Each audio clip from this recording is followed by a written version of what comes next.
अधिक 64 कशाचा घन आहे 4चा घन आहे म्हणून 1/4 m चा घन.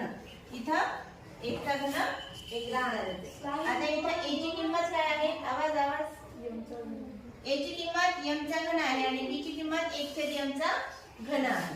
मग सोल्युशन मध्ये काय करणार आपण पहिलं पद जशाला तसं आहे की नाही m अधिक 1/4m.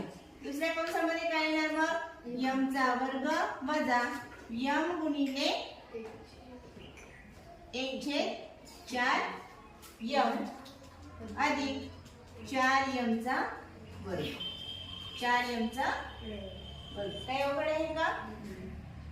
इथे पहिला कंस जशाला तसाच राहणार आहे. दुसऱ्या कंसामध्ये m चा वर्ग वर्गच राहतो. इथे गुणाकारामध्ये आणि इथं भागाकारामध्ये आहे ना. मग हे m आणि हे m करू वजा 1/4 अधिक 4 चा वर्ग 16 m चा वर्ग. समजलं?